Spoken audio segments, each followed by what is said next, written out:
Gila, cantik banget aku.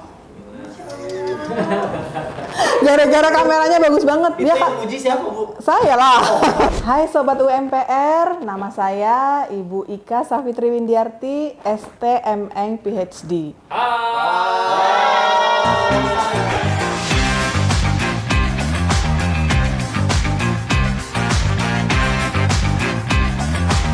Lah, kenapa saya yang bacain ini pertanyaannya? Emang kayak gitu, Bu, biar nggak manja.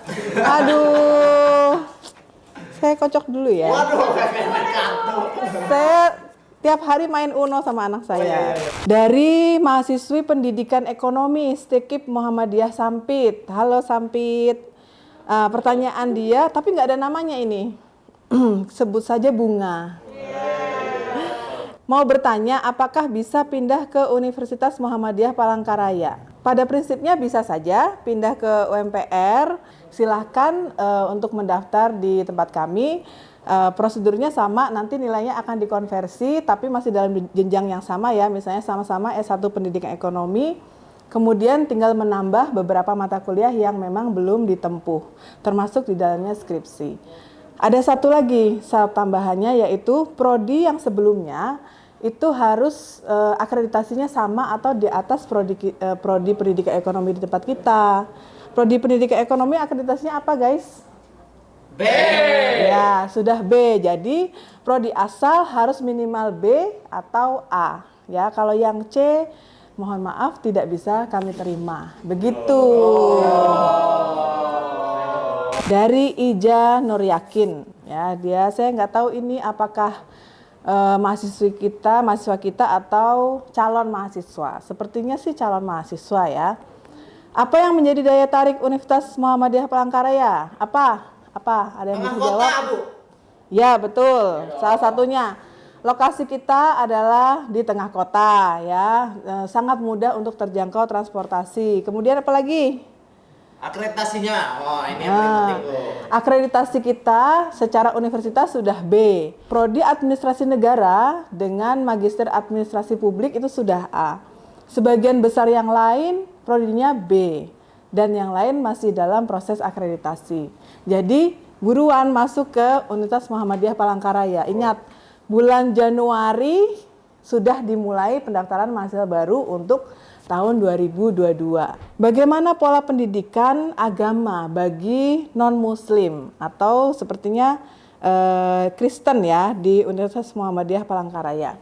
Baik, karena kita perguruan tinggi Muhammadiyah ya, jadi di semester 1, 2, dan 3 itu teman-teman apapun agamanya, dalam artian Muslim atau Kristen, Katolik, Hindu, Buddha, semua mahasiswa tanpa terkecuali wajib mengambil mata kuliah kemuhammadiyahan. Tujuannya apa? Kemuhammadiyahan ini tidak selalu tentang keislaman ya, tapi kemuhammadiyahan ini adalah pengetahuan tentang organisasi Muhammadiyah yang sudah sangat besar secara nasional maupun internasional. Jadi semua mahasiswa Universitas Muhammadiyah dimanapun harus mendapatkan mata kuliah kemuhammadiyahan. Nah, kalau untuk yang non-muslim tetap ada pendidikan agama ya, pelajaran atau mata kuliah pendidikan agama disesuaikan dengan agama masing-masing. Jadi nanti kami ada dosen yang pendidikan agama Kristen, dosennya kami datangkan dari Sekolah Tinggi Agama Kristen Negeri. Yang agamanya Hindu kita ambilkan dari Institut Agama Hindu Negeri, seperti itu teman-teman ya. Ibu pernah baper gak?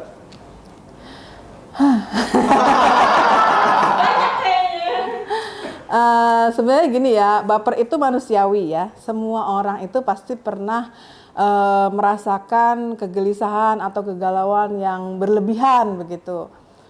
Tinggal tergantung bagaimana kita mensikapinya. Baper saya adalah ada satu orang mahasiswa ini yang benar-benar nanya terus gitu. Tapi saya berusaha untuk menjawab begitu ya. Cuman satu-satunya ketakutan saya adalah ketika sudah banyak yang nanya, nggak jadi masuk gitu. Nah itu saya bakalan baper banget gitu. Tapi ternyata dia jadi masuk, beneran masuk. Dan ternyata surprisingly, secara mengejutkan, sebenarnya nggak mengejutkan sih, karena saya memantau. jumlah mahasiswa yang mendaftar. Angkatan pertama ilmu komputer itu sebanyak 151 orang, guys. Wow. 10 kali lipat dari target yang ditargetkan oleh rektor pada saat itu. Ya itulah saya sebaper-bapernya saya bahwa ternyata tidak sia-sia usaha saya, kita semua tentunya dengan nama besar UMPR tidak terlalu sulit untuk mempromosikan prodi walaupun baru berdiri begitu. Jadi mungkin itu kali ya, baper nggak itu ya? Itu lebih ke sombong sih. Oh, jelas. Oke, lanjut. Yang bikin ibu sangat emosi di kampus ini apa dan siapa kira-kira kalau bisa disebutin Bu? TSU. Enggak lah. Kalau sama dosen-dosen dan staf kayaknya sih nggak ada yang bikin emosi ya. Nggak ada sih. TSU. Semua baik-baik. Paling-paling gini, kalau mahasiswa bertanya tapi dia maksudnya tidak berusaha mencari solusi dulu gitu loh, nanya terus gitu kan, nanya harusnya kan dia harus bisa menganalisa situasi yang ada gitu, jangan misalnya sudah di depan rektorat nanya gitu, Bu, rektorat di mana? Kira-kira gimana?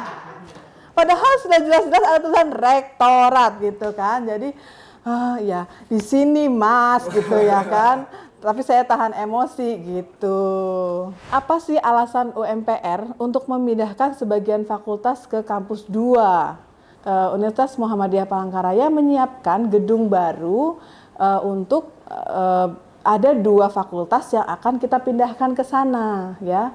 Tujuannya adalah supaya fakultas-fakultas ya semua mahasiswa dan perkantoran terpenuhi kebutuhannya terhadap ruangan begitu. Apakah pendaftaran mahasiswa baru masih dibuka? Nah, kalau untuk yang semester ini ya tahun ajaran ini karena sudah berjalan maka sudah ditutup ya karena perkuliahan sudah berjalan. Bahkan saya sudah masuk ke minggu ke-6, pertemuan ke-6. Tapi jangan sedih ya. Jangan sedih karena bulan Januari kita sudah membuka pendaftaran mahasiswa baru untuk tahun ajaran 2022-2023. Jadi jangan sampai ketinggalan dan kehabisan kuota karena setiap prodi itu ada kapasitasnya. Tidak bisa kita menerima semua yang mendaftar, pasti nanti ada seleksinya gitu. Jadi cepat-cepat mendaftar sehingga bisa dijadwalkan untuk tes, seperti apa nanti mekanismenya diatur oleh bagian penerimaan mahasiswa baru. Jadi catat tanggalnya di awal Januari, siap-siap ya semuanya untuk daftar di Universitas Muhammadiyah Palangkaraya. Kampus ini kan isunya akan ada pertemuan tatap muka, tapi kenapa kok cuma semester 1 dan 3 saja? Nah, kalau kami yang udah semester 5 ke atas apakah tidak akan, dia bahasanya gini, tidak ada kesempatan lagi untuk melakukan kuliah tatap muka gitu ya. Berapa kali?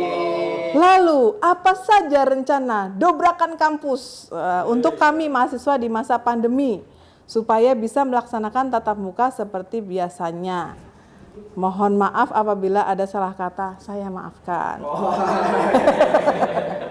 Ya, jadi kenapa isu tatap muka ya? Kami ya kalau di level universitas manapun di seluruh Indonesia itu tidak akan bisa melaksanakan tatap muka apabila tidak ada izin dari kementerian. Nah, kementerian pun akan memberikan izin melihat situasi pandemi ini. Maaf saya jauh-jauhan ini ya, jadi saya tidak menggunakan masker.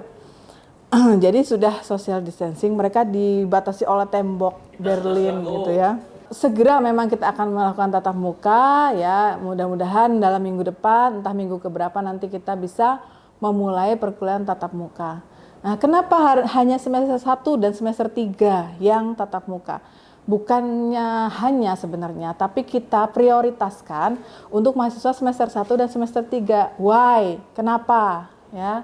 Karena yang semester 1 dan semester 3 belum pernah sama sekali menginjakkan kaki di kampus ini untuk kuliah tatap muka gitu ya. Teman-teman yang semester 5 dulu waktu semester 1-nya sudah pernah kuliah tatap muka di sini, sudah pernah ketemu dengan beberapa orang dosen gitu. Ibu boleh pilih satu dong yang di tangan Ibu yang kira-kira jadi mahasiswa yang akan mendapatkan giveaway dari kita. Oh, ada iya. giveaway-nya guys. Nah, sobat UMPR, ternyata ada giveaway ya. Saya pilih secara random acak ya. Tapi kalau nggak ada identitasnya gimana? Ada ya? Kita ganti Bu. Yang mana ya? Tada! Kebalik Ibu, nggak kelihatan dari sini. Namanya Isana Marlina. Selamat Isana Marlina.